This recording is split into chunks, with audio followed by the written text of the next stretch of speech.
Aloha!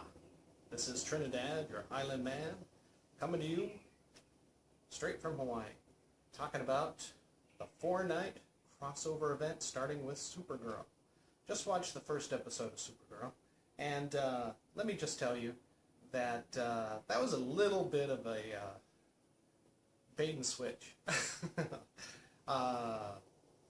Season 2, episode 8 of Supergirl was very good, called Medusa, wrapping up, I think, their season or their mid-season before the crossover. It turned out very good. However, as part of the full crossover event, it really wasn't. What happened was, at the end, that's where the Flash comes in and asks for their help. So basically, it finishes off the Supergirl story from last week, starts up again, and voila. Now in the Flash, you'll have Supergirl.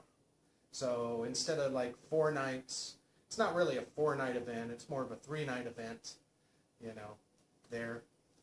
So you'll have actually Supergirl, Legends of Tomorrow, Arrow, and the Flash in Flash, Arrow, and Legends of Tomorrow.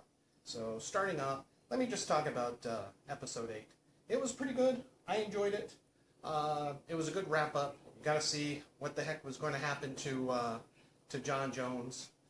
Fortunately, he didn't have to suffer being, intoxicated with the white Martian blood for too long. The overall ploy of Medusa was pretty good. Let me just talk about Season 2 for a second. I haven't done any other reviews for Season 2 of Supergirl, or even Season 1. I did enjoy Season 1. I am so glad that it moved over to the CW. Thus, you have these great crossover possibilities. But it did leave a couple of questions. First off, Episode 8, it's their Thanksgiving episode. You see Supergirl, Kara Danvers, cooking the turkey. How great was that? Don't we all wish we could go ahead and do that? Just beam, the turkey all cooked, and poof, there it is. A couple of questions from Season 1. What happened to Maxwell Lord? Lena Luthor and the Luthors come in town on the 2nd season, and you don't have any mention of Maxwell Lord saying, hey, I'm the tech guy of the town, what's going on? So, did the Luthors, buy out Maxwell Lord's company? That's what it would seem like, but so far nothing explained about it. Fortress of Solitude shots, beautiful. Love seeing that little robot. Nice calls back to the Donner Superman. However, like in Marvel and the Avengers and their solo movies, where's Superman at? His Fortress of Solitude is raided. They steal this super powerful formula for some, alien neurotoxin, and Superman's nowhere to be seen, not even mentioned. But, that's to be expected. This is the Supergirl show, not the Superman show, as everyone knew that such a thing would happen. So, but other than that,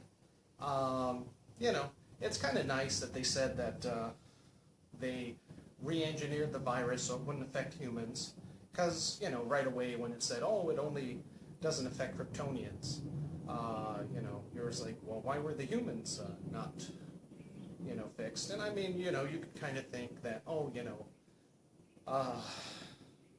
Lex Luthor's mom wouldn't have created a virus that would have taken out humans. So, but it's interesting, kind of a nice tidbit to see how intelligent everybody is on that one. Other than that, one other thing with the episode, Cyborg Superman bursts in, loves seeing, the real Hank Henshaw come into his own and seeing, taking over the town. But he bursts into LexCorp, and there's one lonely security guard in the whole lobby. At least with Maxwell Lord's company, when the Kryptonians burst in, there were like a whole suite of security guards, and they had high-tech weapons. This guy whips out his pistol at Cyborg Superman, and, fortunately Supergirl comes to save him, but, man, what, what the heck? Alright. And then it's nice that Lena Luthor is good. I guess they're taking on the story of, kind of like Lana Luthor. I haven't kept up with the comic books at all since, the 90s, but in the 90s, Lana Lang, marries Lex Luthor, and kind of, when he goes off to jail, takes over the company for him. So I think they're following this kind of with Lex's adopted sister, that kind of storyline. But again, on that kind of note, and seeing all these love interests play out with Mon-El and Supergirl, Alex, her sister, with that cop, it's getting, all the love interests again kind of slows down the story, at least for, the guys who just want to see the punch action stuff. And kind of brings it down a little bit into the Smallville level. So maybe that's a Berlanti tip of the hat to what's going on, or what had been before with, Smallville. But that's how it felt. Again, a little bit of a sucker punch, saying that this is the start of the 4-night crossover, considering that this is all just a wrap-up of Supergirl's episode.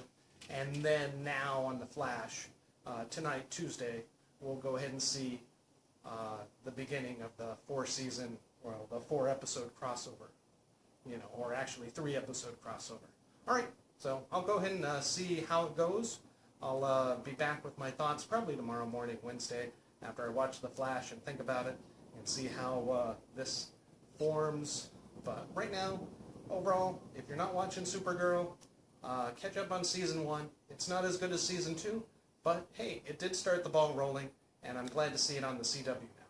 Alright, take care, and aloha! So, oh, yeah, for my rating system, thumbs up for the Shaka, or thumbs down for the Shaka. Supergirl, start of the 4th season crossover, thumbs up with the Shaka. Alright, take care. Aloha. Goodbye. From the islands of Hawaii.